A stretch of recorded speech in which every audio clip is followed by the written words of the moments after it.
All right, good evening, everyone. This is to officially welcome you to today's Safeoclock Health and Safety Interactive Workshop. Like we all know, this is a platform where we gather virtually health and safety professionals and we discuss a particular topic for the week. So we have some new people joining us today, so you are highly welcome. And feel free to interact, ask questions, contribute. So this platform, what we do here is we share our experience and we share knowledge. So it's not a one person's discussion, it's we discuss about the topic, but before that, we start with a presentation that can be led by any of us. So after that presentation, then we give room for everyone to share his experience and his knowledge on the topic. And if there's any question that comes up, we answer the questions by ourselves as well. So this is a learning platform for us to enlighten ourselves and develop ourselves further in this profession. So today we are discussing health and safety communication at workplace. That is the topic of discussion today. So I will start with brief presentation, which will last about 10 to 15 minutes. Then after that, we open the floor for contributions, experience sharing, and others. So in this brief presentation, I will discuss about definition of effective health and safety communication. I will also talk about key elements of effective safety communication. I will talk about importance of communication in the workplace. And I will also talk of various methods of communication. So what do we mean when we say effective health and safety communication? Health and safety communication is the process, or it involves the process of sharing information about hazards, about risk, about safety practices and procedures to ensure that all workers or all employees are aware. They are also informed and they are prepared to work safely. So when they are aware, when they've been informed about the hazards and the risk and the safety practices in that workplace, and they are committed to work safely, then we've achieved effective health and safety communication. For health and safety communication to be effective, it's not just about informing the employees about the safety hazards, about the workplace hazard or risk. It's more about ensuring that they are engaged, ensuring that they participate fully in that communication process and in health and safety procedures in the workplace. So what are the key elements of effective health and safety communication? The first one is clarity. For a health and safety communication to be effective, it must be clear. The goal, the topic must be very clear, and it should not be ambiguous, should not be misunderstood. It should be a topic that, it should be something that it has a single meaning, not in a way that people will misunderstand it. So these people will understand something else, these other people will understand something else. So when the message is very clear, then there is an effective communication. Another element is consistency, meaning that whatever we are communicating is the same all around. Whatever we tell the management team is the same we tell the lower employees. The same thing we tell the scaffolders, is the same thing we tell carpenters, the same thing we tell welders. So the health and safety information is consistent. It doesn't change. Like, for instance, we say excavation, in today we say it's 1.2 meters. Tomorrow we say it's 2 meters. So if there's inconsistency in the information, it will bring about poor health and safety communication. So whatever we are communicating should be consistent. The other element is relevance. Whatever we are communicating to each team should be relevant to whatever they are doing, should be relevant to the hazard or the risk they are exposed to. For instance, if we are telling scaffolders about risk associated with welders, they're not working with welders, they are not doing hot work, they are entirely doing scaffolding work. So whatever information we are giving to them should be relevant to their hazard or to the risk that is associated to their work at that particular time. Another element is engagement. During health and safety communication, everyone should participate. We should give them room to participate, room to ask questions, room to give feedback. So that will make the communication effective. Another element is accessibility. So during health and safety communication, we should ensure that all the workers or the employees have access to these relevant materials. For instance, after training, they should have access to training presentation slides for them to read again. So accessibility to information will make our communication effective. Proactive. The communication should be proactive. We should foresee what could go wrong. We should foresee the risk and talk about it in advance. That will make the communication effective. Then responsive. We should be updating relevant informations. Whenever we communicate, we should be responsive to emerging issues that are coming up. We should be responding to them immediately and not lagging behind in. Then the other thing we'll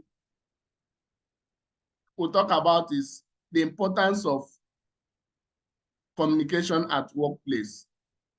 We all know that the need for communication cannot be overemphasized. The first reason or the first important is it improves productivity. If there is proper communication, if people are well informed about how the job should be done, then they will do the job smoothly.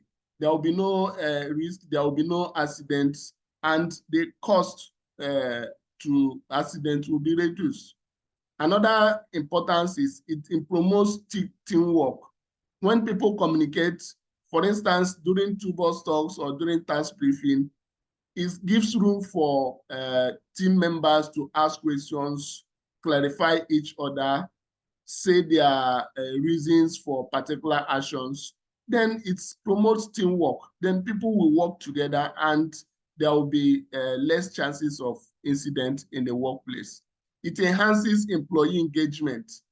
When there is room, channel of communication, people will engage. People will be ready to talk about their issues. They will be ready to talk about what is going on well and what is not going on well in the workplace. So it will improve employee engagement. It will also facilitate problem solving. During these communications, people will bring in their ideas. People will bring in their challenges. People will bring in their issues they're having in their activity or in their workplace, and we'll put heads together to profile solutions. So this is one of the importance of effective health and safety communication. It also builds strong relationships. During these communications, during this talk between the employees, there will be proper strong relationship building. They'll be able to talk to each other. People will be able to relate. And if anyone feels concerned, they will be able to talk it out. That is how relationships are built during these communication channels. So another importance of health and safety communication is support for change in management. In every organization, there comes a time where there will be change, either change in technology, change in management team, change in workplace, or change in teams. So when there is change in management, this effective communication will help for easy assimilation. It will help the people to get together easily, faster, because there is an effective communication. Also, it will ensure compliance to health and safety standards, health and safety rules, health and safety regulations, because people have been informed, people have been communicated to, everyone is engaged, and everyone knows what is their roles and responsibilities.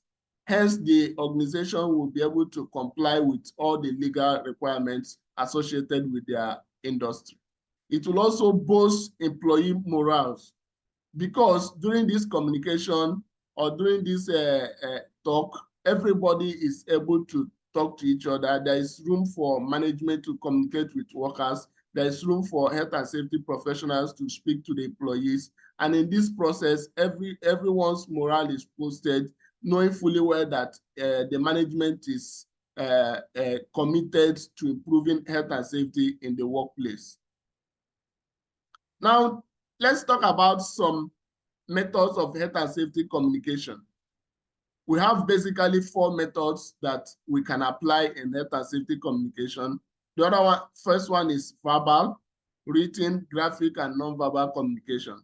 So let's take them one after the other and look at the benefits and some of the limitations associated with them. The first one is the verbal communication. So the verbal health and safety communication simply goes by talks. When you can speak to people face to face, when you're able to tell them your ideas, exchange information by spoken words.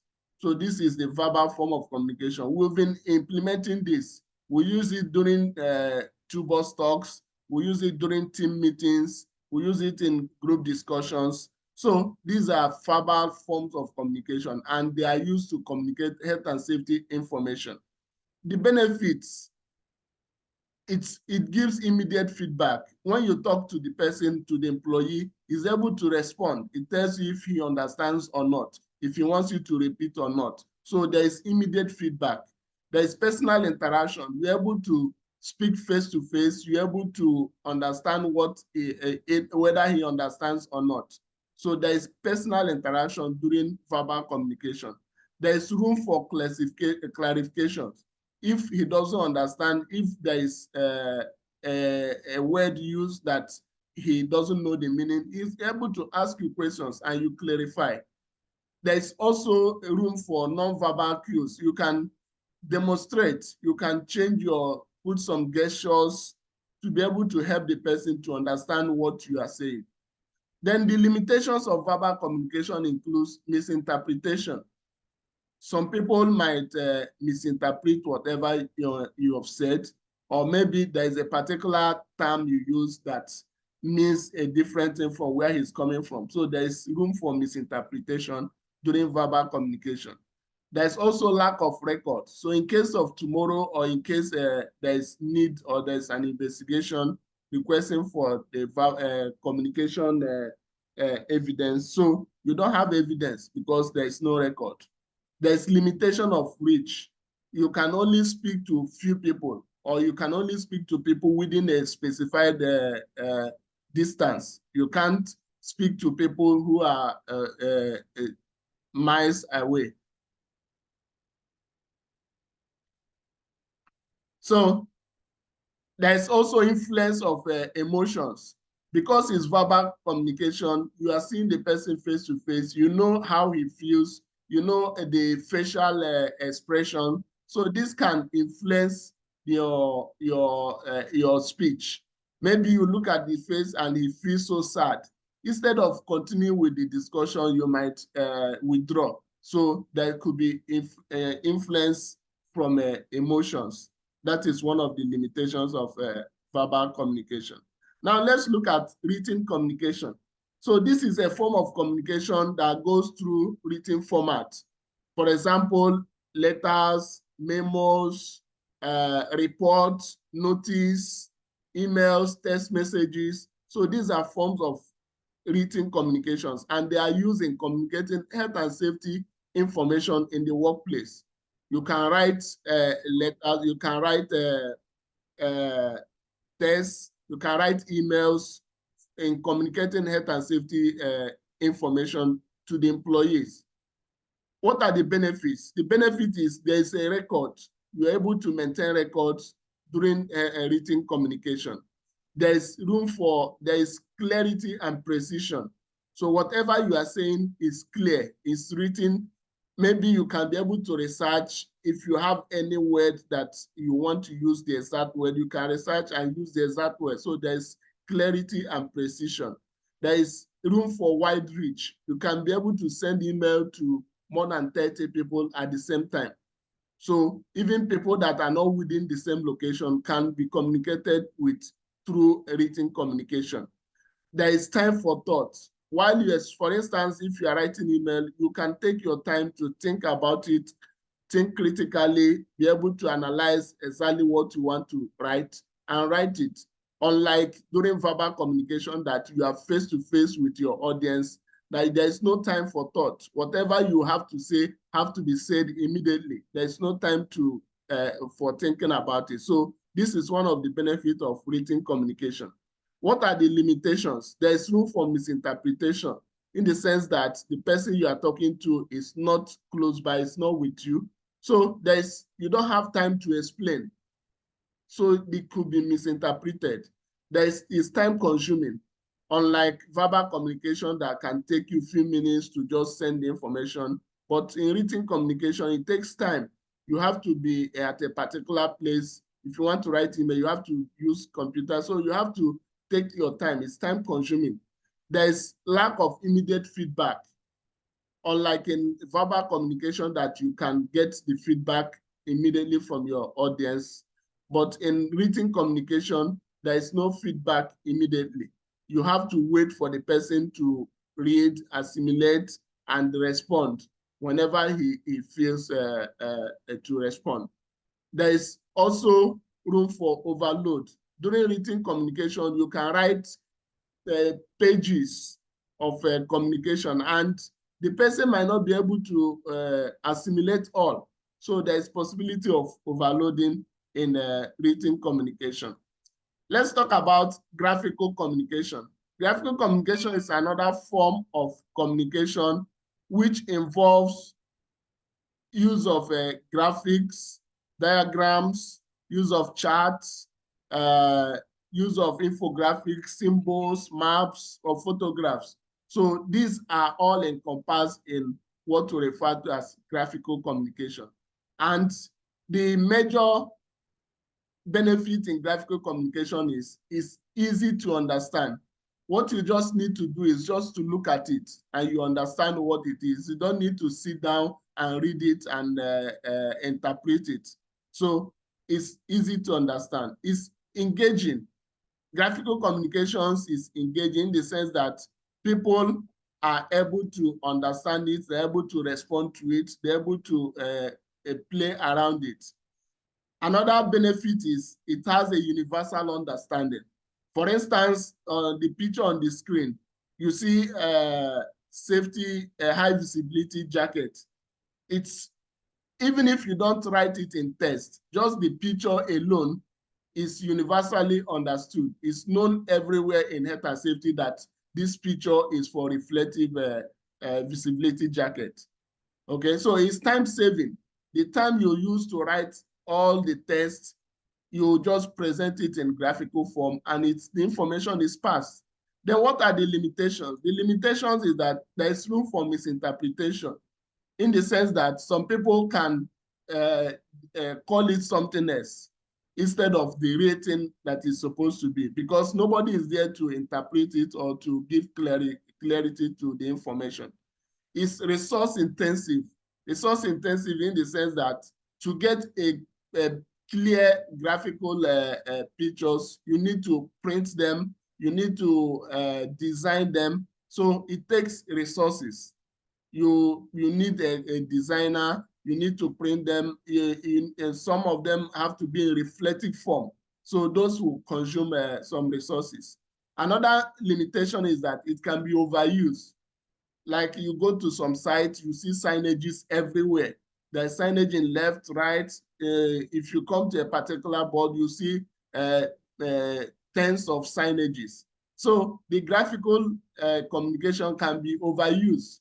So somebody will not, you'll be confused which one you will read first, and you will not have time to read all the signages. So it can be overused. Another limitation is updates. There could be updates in how the graphics are represented in standards, in industries, but you are still using the old representation of that graphic. So that is limitation in graphical. For instance, the chemical labelings. You know that recently there was an update in chemical labels. So some people are still using the old label symbols representation. So this update, if not affected in your site, can lead to confusions and people misunderstand the information.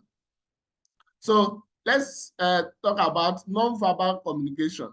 This simply means a form of communication where you don't have to speak, you don't have to say anything, but you use gestures like eye contact, facial expressions. These are how you communicate non-verbally. The benefits of non-verbal communication includes it supports verbal communication. During verbal communication, you can bring in non-verbal communications to be able to augment whatever you are saying so that there will be ease in understanding and people can understand you properly. Also, it conveys emotions. Using nonverbal communication will convey the appropriate emotion. For instance, if you are dissatisfied with the conduct, you can use some facial expressions to express it, to show that you are dissatisfied. So it helps to convey emotions. It regulates interaction as well. So for instance, you are in a class giving lectures and you want to point at somebody to, or you want to take questions, you can gesture, you can simply point at this person.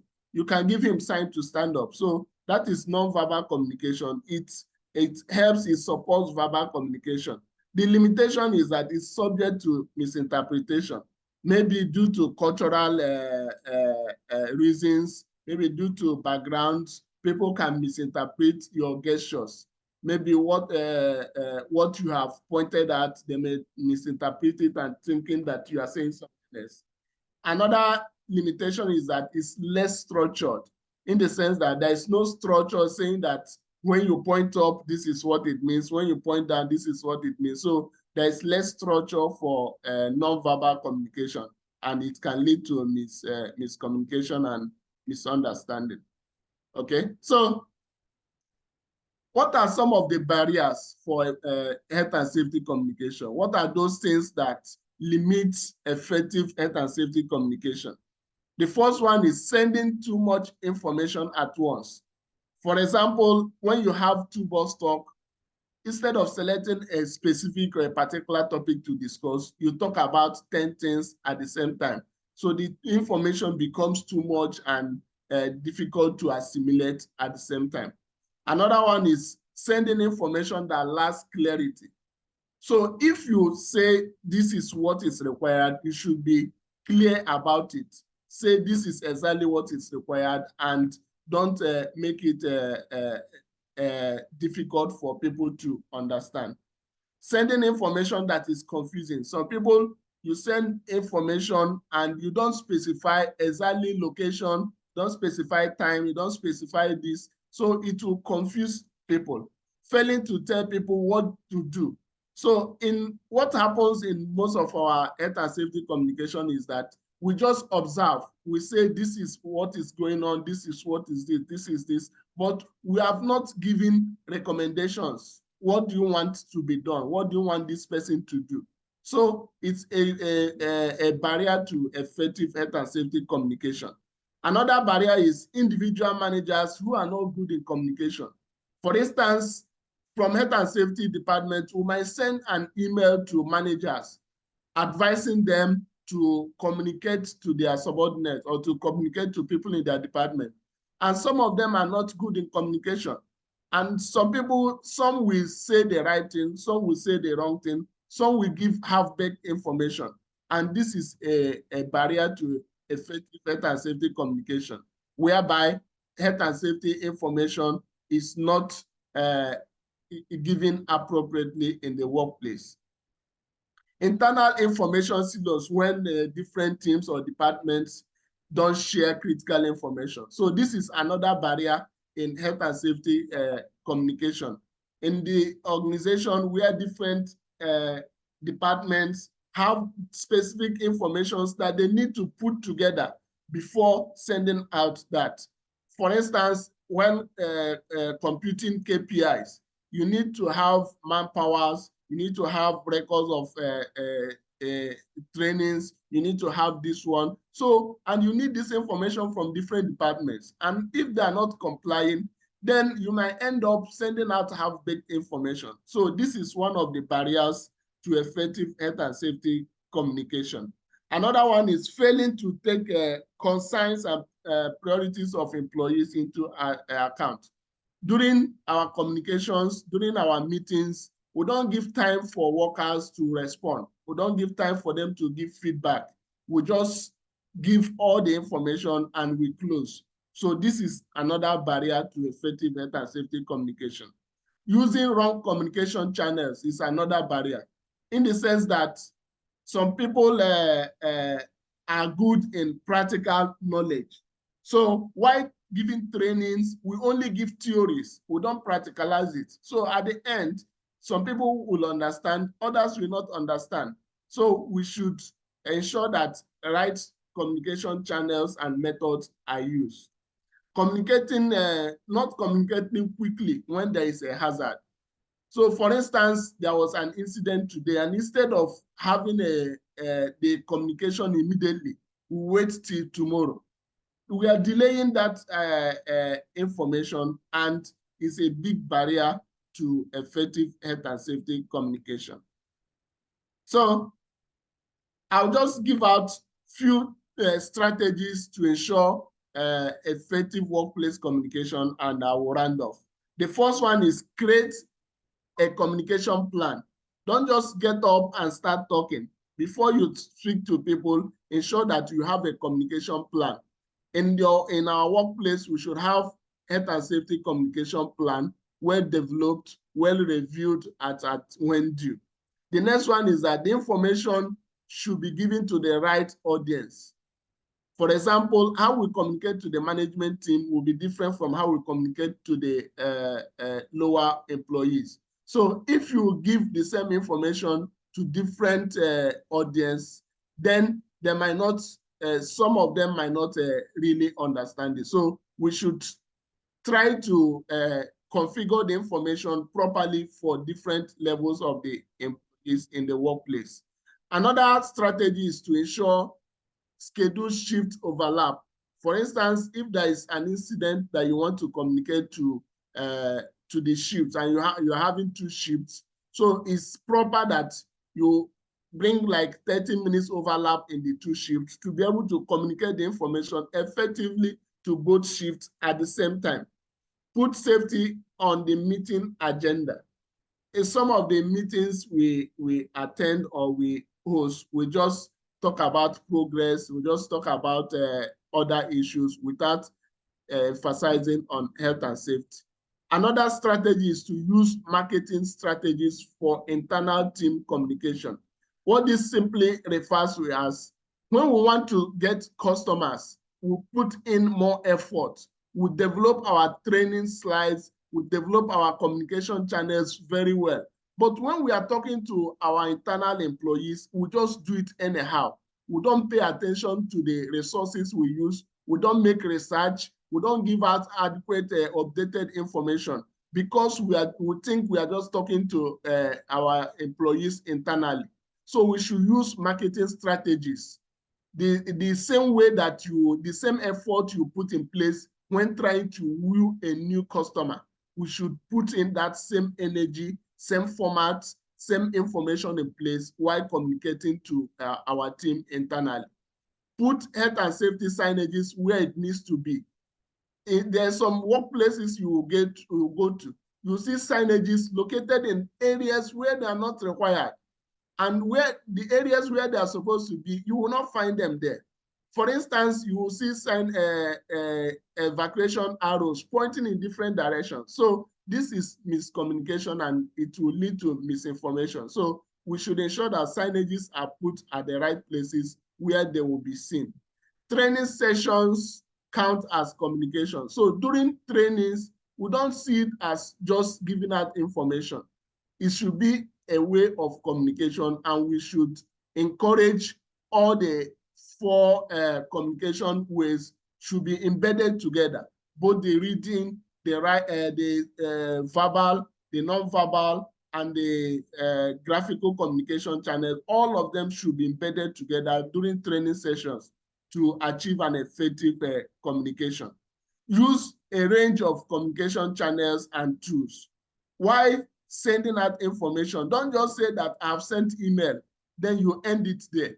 If you send email, send memos, make phone calls, involve verbal communication, make a site works. So involve different range of communication tools. Don't just focus on one channel of communication or one tool of communication. Try to diversify, put all communication tools in place, even if it's on that same subject matter. Embed, you can send WhatsApp message, send email, also send pictures. All these ones will help to make your communication effective. The next strategy is to ensure that you listen to employees. Employees have a lot of experience. They have a lot of things to give out. So not just speaking. Give them time to respond. Take their feedback serious and ensure that you're able to improve where there's room for improvement, and take corrections where they are not happy with. So during your communication, inject realism into your communication. For instance, when you are talking about fall from height, and in your workplace, you have only 2 meters height, and you are telling them that somebody is going to fall from 10 meters. But in your workplace, you have only 2 meters height as the highest height. So make sure that your communication is real. They can visualize it. They can see it in your workplace. Use local examples. Use the examples that are within them that they can see during your communication. It will make it effective. So this is where I will end my presentation, and we'll open the floor for interactions and feedback.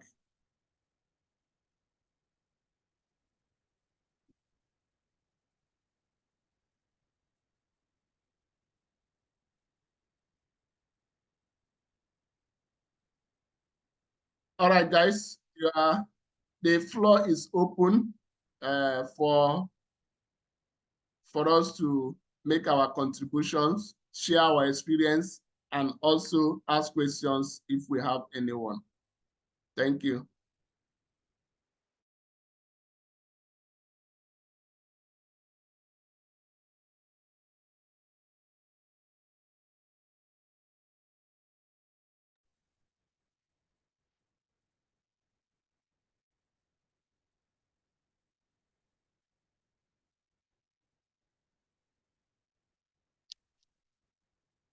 Hello. Hello, Mr. Andrew. Go ahead. Yeah, good evening. Good evening. Thank you for the wonderful presentation. What you have said it all. It's a really any point for me and I think for everyone. Yeah, just as as the presenter has highlighted, communication is a key to a successful health and safety management at every level. So what I will just add or contribute is that it is a skill that is worth developing by every profession, every health and safety profession. This sets you apart from your colleagues, and it gives you that leverage when you communicate effectively. So that means that from the presentation, we have to develop these communication skills to be able to pass our message. And it also regards developing our technical skills in communication. For instance, recently I will use myself as an example. When I try to pass a message to the engineering team just recently, and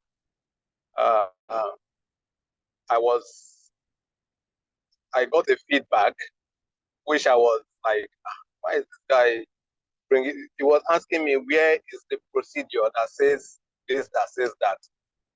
I was thrown off guard. I'm not like, so I was like, why is this guy asking me of procedure? He said, yes, you have to give me a proof. But this same person I have communicated with before, when it was required, when they needed it from their end, they didn't answer procedure. And I was given a lot of work to do, JHA and all that, in a very short period. And when I requested for additional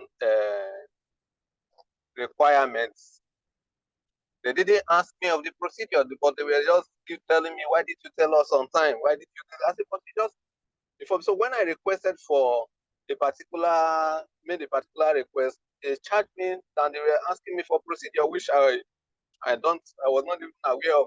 I don't know the procedure, but I know that there's something like that. But I don't have the reference. They give us reference. What is the communication? I got confused.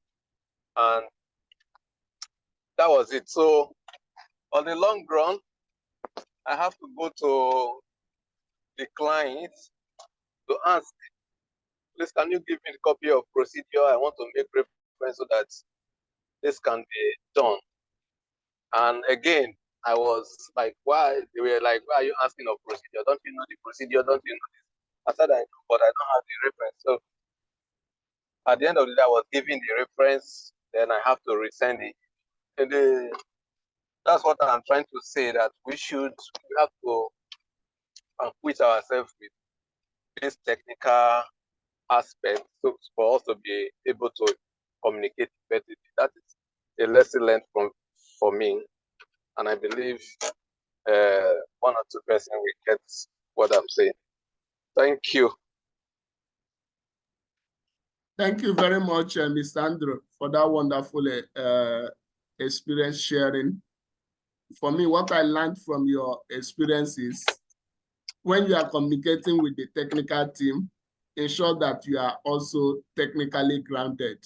Whatever you want to let them do, you also have to use the technical terms and show proof on paper. So that is a good learning point for us as well. Thank you very much. So let's hear from others.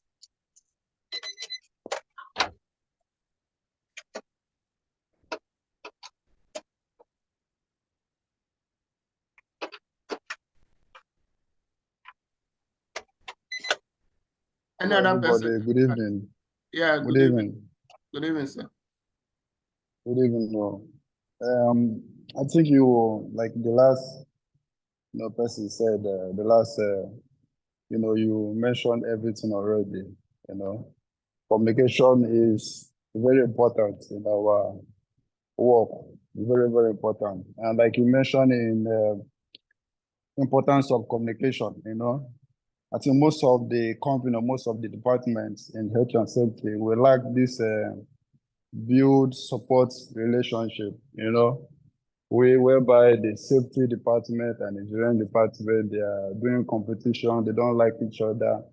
And, this brings, gap in communication, So I think you highlighted and you gave good example of to build a strong relationship, which will help the work to move faster and more efficient also.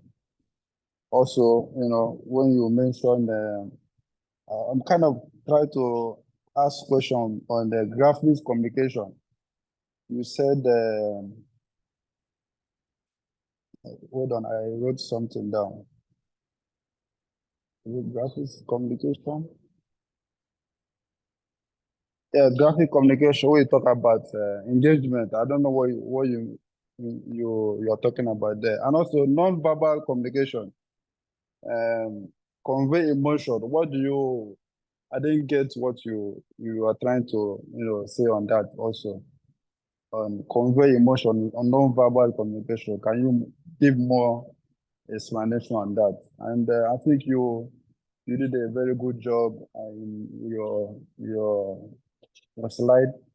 Appreciate everything you do every week. You know, like I said before, I'm not always available every week because not that I don't want to join, but because I'm engaged in my work. I work in the evening time. My work starts evening. Most of the time I do night. So I appreciate your effort so far. Thank you, and God bless. Thank you very much, Emmanuel. We appreciate your experience you share with us often. So I will talk about the nonverbal communication. When I say that it conveys emotion, in the sense that you are not talking, but your expression, the way your expression can say how you feel. That is the emotion. For instance, you are seeing my face now. So if I squeeze my face now, you can be able to deduce whether I'm happy or that I'm not happy. Or if maybe you made a very loud noise and I squeeze my eyes, it means maybe the noise or the sound is too high, right? So it's just communicating emotions without saying a word. For instance, also, you can, when you are on the ground, like as a safety officer, you are in the site, you are below a scaffolding and somebody is on top of it. And you've seen that he's not putting on proper PPE or he's not following the safe procedure. You can just use a gesture. You can just use your hand and tell him, come down, even without saying a word, just your hand alone. It's non-verbal and you are communicating. So with those type of expressions, you're able to show how you feel and how you are, what you expect.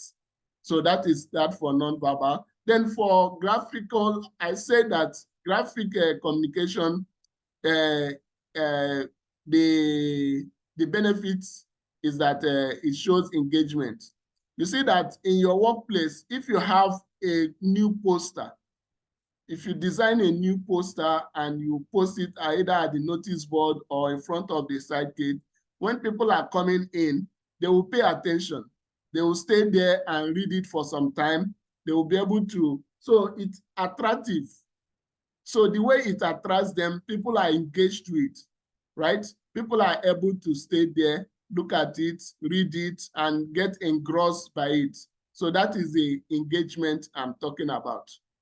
All right, thank you very much for your contribution.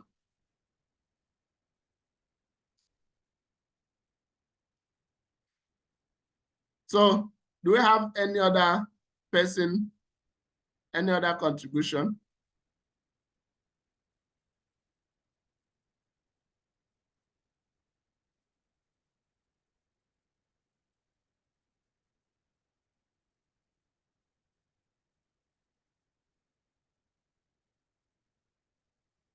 It's already past 7. Is there any other person contributing?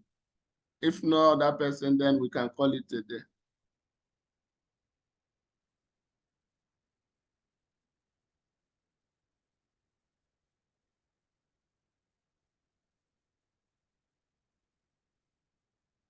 Okay, I think we had a very interesting topic today. So for participating certificate, if you need, just remember to send me a message so that I'll remember to put your name by sending across to you. My WhatsApp number is on the WhatsApp number is on the chat post. Okay, so thank you all for attending today and do have a lovely day. Thank you very much. Thank Yeah, you, thank Mr. you. Thank you. Good night. Yeah. All right. Good night. Thank you. Thank you, Mr. Francis. Thank you very much.